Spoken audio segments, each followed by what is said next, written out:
Hello and welcome to Ultra TV, the cinematic yin to Ultra Magazine's yang. I am here today to interview a chap called Simon Roberts. Simon came into my consciousness about 2 years ago in Dragon's Back 2019, where he seemed to come from nowhere to get about, I think he was about 23rd in Dragon's Back, and then he went on to kind of podium at Cheviot Goat, and then he did the same thing, podiumed at the Scarfell Sky Race. And then recently he started winning things. So Lake Sky Ultra he won, and then a week later he won the Race Across Snowdonia. So I was really keen to catch up with him just about himself and his running over lockdown and just see how things have improved. And then also just to find out a little bit more about what it's like to just come so quickly from running. I think he started running in 2014 to suddenly starting winning things now, and what that feels like. So here we go. How's it going, Andy? Oh, I can't see you though. You can't see me? No. How There we go. about now? Yeah, I can definitely see you now. How you doing? Yeah, very well, mate. And you? I'm all right. You've got a much better background than me. I've got. It looks like you're in some kind of like photographic studio or something. No, it's just my little home office. Ah, A fair little enough. setup. Yeah, you've got a better setup than me, I think. Well, it's busy. Yeah. It's drawing the eye, I think.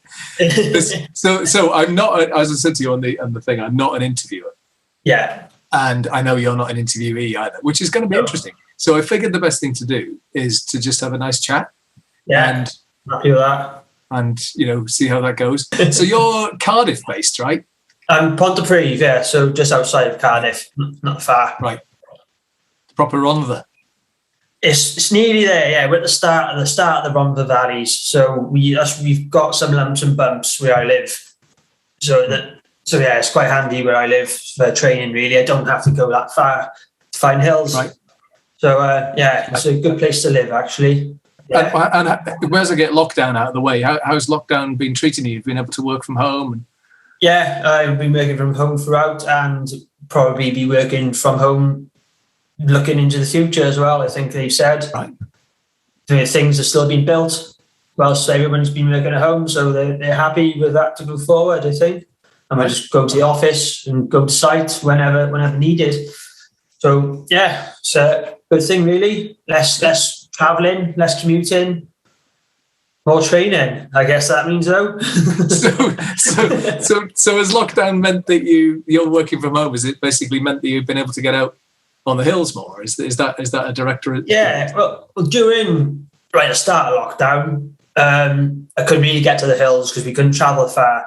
So it meant lots of road running for me, which was a new thing. Which I was always against road running before. I was just think it was boring and I don't be part of that.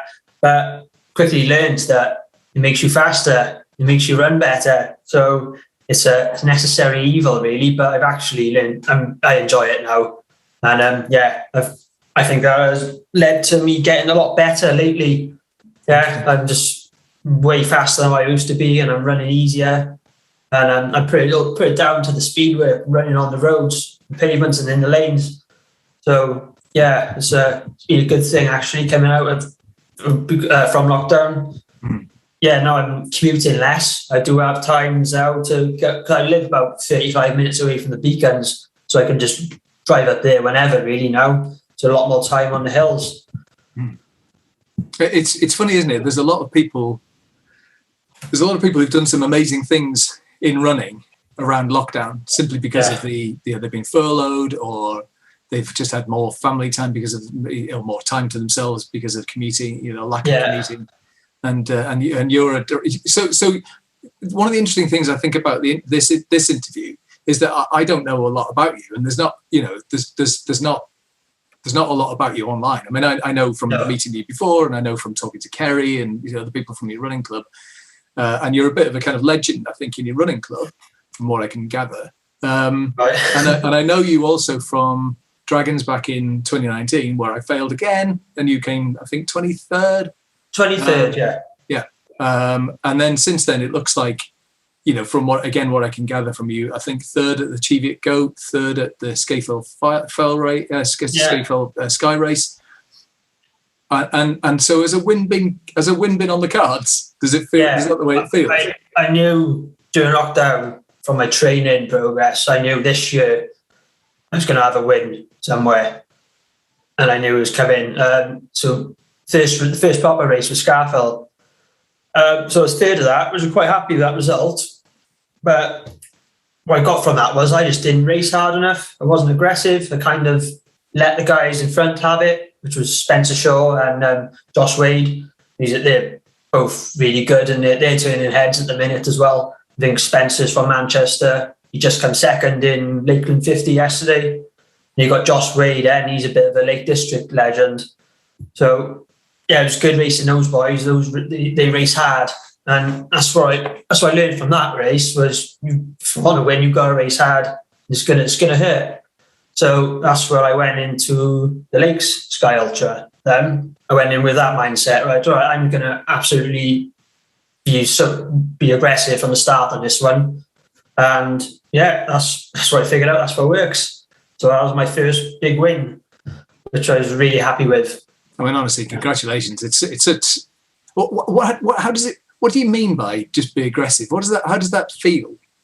I don't know. So, races before, I'd always have moments where I'd just be taking it easy, trying to get my breath and things like this, But no, I now discovered is you've got to have this aggression really, and you can't really afford to take things easy at all in a race because you're basically giving somebody else some time and some length. Then, yeah, that's it really. Just go hard, race hard, and you be competitive. Oh, okay. And you did that, and your body just worked. Yeah, I think as long as you're eating well, constantly drinking well, I think your body can handle it then. And you've also got the mental side of things, which is, yeah, I think I'm getting good at that now as well. So I've got quite a big experience behind me, and yeah, I'm getting used to things now. Used to I wouldn't say suffering, but going through hard efforts, and just feeling comfortable in them, I think. When you say the mental side, do you mean asking your body to do? Yeah, mental strength really. So it's your brain that makes you slow down and things like that, isn't it? So it's kind of just trying to block that out and just go for it. I think that's what you need to do. You want to win races. I guess so. I mean, I don't know. I genuinely don't know. I'm very much a mid packer in races, or sometimes towards the back. And I kind of enjoy that, but I don't. I sometimes have like a competitive, like on the Lakes Mountain 40 recently, Joe Faulkner's race. I wasn't in any way competitive, like at the sharp end. I wasn't up there. But I did get competitive with some people who I felt were following me. You have your own race happening in the middle pack. Yeah, it was. And I thought, what? I'm navigating here. I'm navigating quite well. And there are people following me. And I don't think they're navigating. So I did some sneaky things, like I don't know, like sort of took my hat off because I had a big bright red hat. And I took my hat off when I went around the corner so they wouldn't be able to see me. Right. Yeah. So I did shutting gates quietly so they didn't know where I was and stuff. That's great. It's getting an edge, isn't it? Yeah, it was a little bit. And I quite like that feeling. Is that how you, I mean, not quite the same way perhaps, but is that the kind of feeling you get when you're at the sharp end of the race now? I don't know really. Nothing tactical really like that. No. It's just trying to get so far in front that you lose them, really. That's So on Lake Sky Ultra, I think I won it on the first hill, to be honest. Went hard on the first climb. And we had Andy Bryce, who's a past winner, and I had Casper Kars, who's done some good stuff. I just went for it on the first climb, and I looked behind me, just a little glance at the top, and didn't see anyone. And that was it for the race then. So I just thought, right, I just got to keep this effort going for, 50 kilometres? And I should do all right, I think. And I think it was a 38-minute lead I did at the end. It was quite a big gap. It is a big gap for a 5-hour race. Yeah, but I was just under 7 hours, I think. Oh, sorry, was it? Okay. Yeah, but it's quite a high percentage. Yeah, it is. Yeah, so I think it was yeah, it felt good on that one. And the competition was strong, right? I mean, it's not, yeah, they're not to be sniffed, it was a small field, but like I said, we had a past winner, we had a Salomon athlete in there, so yeah, it was going to be a strong race, but yeah, I think I just had them on the first climb, and that was it. and then afterwards, when you kind of finished and thought, oh my God, I've done this for that's your first win, right? Is it your first win of any race, or is it first win of an ultra? Yeah, first win of any race, really. Is it? Yeah. So cool. Talk me through that then. Go on. Just that feeling that you get when you cross the line and somebody gave you a trophy. Yeah, no, it's a good trophy as well. It's really heavy. Huge. Actually, it's Charlie, isn't it, who gave it to you? Yes, Charlie, yeah. So I've got to know Charlie now from Scarfell and for Lakes. Yeah, he's a good guy, he is. I like him. Good idea. He's a bit of a legend as well, isn't he? In fell running and whatnot. He's been around for a bit. Yes. Winning. Oh, yeah, it was awesome. Can't really describe the feeling, but it was my plan, and it was just plan done really. So it was like, and then it was only a week later then for Race Across Snowdonia. So I was going to take the same tactic and really just go from the first hill. And same thing happened. He looked behind me, there's no one there, and there was no one behind me for the rest of the race. So I think that works well for me. Go hard. Just go hard at the start. Yeah. Right. You better not give too much away because the Dragon's coming up, isn't it? Yeah, well, some strong competition in the Dragon's back as well. There is, yeah. There's a few big names in there. So yeah, I'm looking forward to that mind. And I was just looking at the calendar. It's only 6 weeks away. So it's not much training really. No, it's not. But so race across Snowdonia. I was in Snowdonia for that weekend, and it was like the Sudan. Yeah. I mean, that wasn't part of the plan, right? Oh no, it wasn't supposed to become an extreme race where only 10 people finished. I don't think that was anyone's plan. So that's probably like a 20% finish rate. I wasn't worried about the competition going into that. I was worried about the heat and the sun. I never do well in the sun anyway, whether I'm running or not. But yeah, so first day, I got heavily dehydrated after the first halfway checkpoint. I mean, my eyesight was going, my hearing was going. Wow. I considered quitting, so I started walking back down the hill. I was going to go back to the checkpoint. I thought, no, I'll just chill for a bit. And I was right next to a stream, so I just sat in the stream, and I just drank and cooled down. Had a bit of a lie down in the water as well. Just kept drinking. And it was a good half hour there. It was a good wait. I wasn't bothered about anyone catching up with me. I was thinking, no, I need to sort myself out here. Something's wrong. I can't go on. And then all of a sudden, my vision come back to normal. I had popped ears, so that went, and just started running up the hill again. And so I got over that. And that was where I was going wrong. I wasn't drinking enough on the first half. I'm just kind of sipping my water. You've got to really get it down you when you run in the heat like that. So, that got me through day one. Had a nice lead. I think it was a 40-minute lead on day one.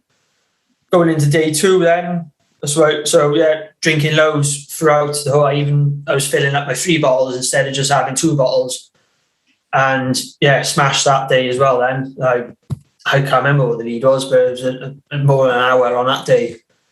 So was that the same tactic? Was that, or strategy rather? Was that go hard from the start as well on day 2? I didn't go too hard really on that second day. I was feeling a bit in the legs, but I was just kept it consistent really. There was some good hiking. Didn't really stop or slow down anywhere. There were some moments where I didn't have water and panic was starting to come in a bit. I didn't want to go through what I went through the day before. So, but as soon as I could, there were some moments in the race where the streams went, where they were dry. So as soon as I could find or hear some water, I would venture off the track as well. I could hear water. Oh, I'm going to go and fill up all my bottles and soak myself. So good good result at the end of that as well. Amazing result. Yeah. Especially the week after. I mean, it feels like I don't know how old you are. I don't want to know how old you are, but you're right, okay. Sure. But it feels like. I mean, what's your background? Have you run for a long time, or are you started like 2 years ago? I started to think about this when you asked me for this chat. My first hill race was in 2014. It was a long time ago, and that was Man v Horse in Mid Wales. My mate Julian, he talked me into doing that. I mean, I was no way a runner. I was, nothing. I mean, I was a bit of a raver back then, so there's no fitness in me. I remember that being a horrible race. It was so hard. I mean, I was in hell of a mess at the end, but there was something there that I thought, oh, actually, I don't know. I did like some of it. I did like running the hills. And that same year, then I also done the Gower Ultra. It was a 50 miler on the Gower Peninsula.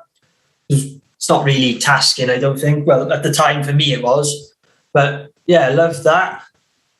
And then for a few years, then I got into obstacle course racing. So I'd done a lot of Spartan races and a lot of tough guy events. That was at the same time when John Alban was doing them, who's now he's one of the best runners in the world now, isn't he? But the obstacle races, that scene didn't really last for too long, really. It was only a few years. And then, so I got back into the running. I'd done a couple of ultras and the beacons. And then I remember listening to radio. I used to listen to Radio 2 on my commutes to work. I remember Vassos, he was talking about when he tried the Dragon's Back. So that's when the idea got put in my head then. So that's why I signed up for the 2019 Dragon's Back, really. So that's pretty much where I come from. But then the Dragon's Back was a big moment for me. That's when I really started thinking, I've done okay. I mean, I finished it, coming 23rd. I didn't have no expectations from that. But coming out to the Dragon's Back, that's when I got into the fell running, and I started thinking, oh, I'm actually getting not bad at this now. I might start taking it a bit seriously. So I started entering lots more races, doing lots of fell races, joined the fell club from Kerry. That's Meneville to Cymru, MDC. And yeah, that's when I started. That's what I would say there. I started to become a mountain runner then. After that Dragon's Back. So it was like a big a week of mountain schooling for me, really. And you really enjoyed it, I guess, did you? Yeah, I loved it. Loved the adventure, and I loved the people I met as well. Met some really good mates from there, which I'm still mates with now. So yeah, it's a cracking event. I like the running, but I also liked in the evenings as well. Food time and the camping. Yeah, it's all good, really. Loved it. It's a great way to see the land of our fathers as well, right? Yeah, it is. Yeah, because I've always lived in Wales and I've never seen most of it, to be honest. Yeah, the Ellen Valley, that's one of my favourite places now. It's class. The scenery isn't it? Yeah, it's incredible. Yeah. As long as I remember to look up, that's my problem. Is like every few minutes, just think, look up for God's sake, because it's utterly stunning. Yeah, and all I've been doing is looking at my feet or the trail just ahead of me or something. Yeah, no, it's cracking route. Can't wait to do it again, and can't wait for these new 2 days as well. Day 5 and day 6. They're going to be interesting, I think. So, and they're probably better than most. Yeah. I mean, day 5 is going to be a hard one, but day 6 I think is the perfect finish. It's not too hard. I think people will actually finish that day 6, and it's on the Taff Trail, which is I can literally see the Taff Trail from my house. Right. So yeah, going to be running home. I was wondering if it might be like this sort of Tour de France where everything finishes on the day before, and the last day is just like a coasting. Yeah. But so 2014 then, that was your first hill run. But had you been running on any other surface before that, or any other terrain before that? Or is it literally 2014 to now? 2014. What did I do? I'd done a half marathon in 2014 as well. I think it was an Echley half marathon. And I'd done an obstacle course race as well in 2014. My sister talked me into doing, the Rat Race, 30 Weekender, 20-mile one. So yeah, that was that year which I really started actually moving my body, I think. Right. not seriously. I wasn't competitive or anything. It was just something different to do.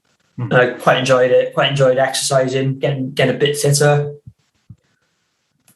And if you couldn't run for any reason, what do you think you'd do? Probably still be raving. Still be raving. Yeah. Have you never been like cyclist or anything? No, I bought a bike in lockdown. Must be my first road bike. Right. Yeah. But I didn't. I've not been doing that much. Really. It's been a bit of a waste of money. Yeah. Yeah. No, just full on mountain runner now. I've classed myself as, and I'm loving it. Honestly, it's great. I mean, it's I feel the same. Obviously, at the other end of the pack, but still, I feel the same. It's like once you've done it, it's very difficult to not do it anymore. And I guess unless I'm not able to for some reason. Yeah. It's quite a feeling. I think just being out in the remote parts of the world. I mean, whether I'm training or racing, it's just I'm just loving it. Really, it's my favourite places to be. Are you looking beyond the Dragon's Back as well? Have you got your sights on other things? Yeah. So after Dragon's Back, I got 3-week rest, and I got Snowdon Skyline. Then I don't know how that's going to go. That's part of the World Series, so there's going to be some big names there. Then I've got the then, which is end of October, I think. I'll be doing that with one of the guys from MDC, Matt. And go back to the Cheviot Goat then as well. So I'll be looking for a win in that. So the 3rd place in the last one. And I'm going, and I've got the new Spine race then in January, the North Challenger, which is the last 160 miles of the Spine. That'll be a really interesting one. And I'm thinking how that's going to go, whether the guys will sleep or not on the 160 miles. People sleep on the full one, obviously. But people sleep after 100 miles normally. That's what I done when I've done the Spine, the last one. So yeah, will people go that extra 60 miles without sleep is what I'm thinking. And then so it'll be an interesting race that. What do you think you'll do? I think don't give it away if you don't want people to, because people might see it. Doesn't matter, does it? I don't know. I think just see how we feel, doesn't it? I mean, get to that 100-mile mark. See how we feel. If you need to sleep. It'll be an interesting one, I think. Well, they say about the GECR. I don't know if you know the Grand Union Canal. Right? Actually, I've just noticed I'm wearing the shirt. This is total coincidence. but the GECR, they say that with that, the race really starts at 100 miles, and there's an extra 45 or so, a little bit more, maybe 48 miles after that. And they kind of go, you know, when you get to the 100-mile point, don't think you finish, because that's when the race starts. Okay. Might be a similar feeling for that, right? Yeah. Maybe. Yeah, but I'm on the waiting list for the main Spine as well, because I do want to have another crack at that, because that didn't go to plan for me. I'd done that in 2020. Got injured on the first day, twisted my knee, and I was generally just I was done in after the first night, to be honest. So it was just a walk then to the end. So I want to run it. I want to be competitive in it. So I would love to give that one a go again as well, I think. So we'll see if I get on that or not. What made you finish that? Just so crazy, as opposed to just dropping out? Is it bloody mindedness, or what? Yeah, I wanted that finish. First priority, I wanted to be competitive. I wanted to be at the pointy end, but that didn't happen. So my second priority then was just to finish. It's a big thing to finish the Spine race. I wanted that medal. So yeah, it's a lot of people will walk it. You can walk it and finish it and be well within cutoffs. So yeah, it become a hike for me. It was good as well. I loved it. I mean, I got stuck with Trish Patterson. She was the third lady. So we had a good couple of days really, and it was an awesome event. I loved it. I fell in love with the Spine a bit. That's why I do want to go back. It's a proper good race. Something special about it. Fantastic. Yeah. Honestly, mate, you're awesome. Well, quite an inspiration, really. I think. I mean, particularly running for 7 years. That's quite a transformation.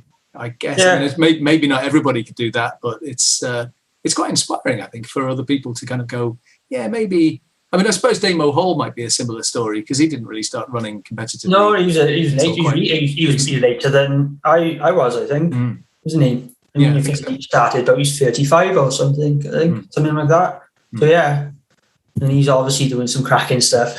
Yeah, it's great to see. I mean, one of the things that attracted me to it in the first place was that the people at the sharp end aren't, they're not elite athletes. Well, I mean, they are elite athletes, but they're not. That's not all they do. They don't go to training camps in America or somewhere to get this. They're like vets and dentists. Yeah, it's the hobby, isn't it? At the end of the day, yeah, and exactly. they just become really good at it, which is cracking. Yeah, no, I love it. It's like John Kelly, running's not his job. He's got another job, and then he's just one of the best runners ever as well. Yeah, it's awesome. Yeah, he's an inspirational character as well, isn't he? Yeah. So I was happy to beat him in the Cheviot Goat because he was, I looked, he's one of my favourites. So I was really pleased to get a win over him at the Cheviot Goat. Right. Yeah. That's a hell of a race. I did that in like maybe 3 or 4 years ago or something. And one of my favourite races, I think. Yeah, it's awesome, isn't it? It's great. Although I think you probably saw Hedge Hope Hill in the daylight. I saw it in the dark and it was like... Okay. Like every step was I was like, am I gonna just disappear into the earth? Yeah. I was a lucky one. Yeah, I just finished. It was just getting dark when I finished. Right. Then when I woke up in my car the day after, there were still people finishing then. So they had a whole night of pretty much hurricanes in the dark. I take my hat off to those people. They must have had a hell of a night. But yeah, so I was one of the lucky ones, I think. I was tucked up in my car in my sleeping bag. and now the ultimate thing, you got a sponsorship. Yeah, picked up a little sponsorship from Voom Nutrition. So they support Scafell Sky Race and Lake Sky Ultra. So that's why I got put onto them. I tried a sample at Scafell. I thought, I like this. They make solids and solid bars. I've always preferred to have a solid bar rather than a gel. So try that. I thought, it's really, really nice, tasty. They just dissolve in your mouth. No problems with the stomach. And yeah, feel the energy from them. So after my win last week at Race Across Snowdonia, we got in contact then and sorted a little deal out. So picked up an ambassador for Voom Nutrition now, which I'm really happy with. It's quite sweet, isn't it? You've made it now properly, right? With yes, it feels like that. Yeah, no, I'm really happy with that, and it's going to be a big help. I think they will. Yeah, so pleased. Yeah, definitely. Thank you very much for talking with us. No worries. Thank you, Andy. Nice one. Right, have a good one. See you at the Dragon's Back. See you in September. Yeah. Yeah. All right. Okay, thanks, mate. Thanks very much to Simon there for giving us half an hour of his Sunday night quality family time. If you like this video, click like and subscribe on the YouTube channel. It's really important to us. And then if you don't already do so, please consider subscribing to Ultra Magazine. It's the longest running printed magazine in the UK dedicated to ultra running. I've been Andy Nuttall. Speak to you soon.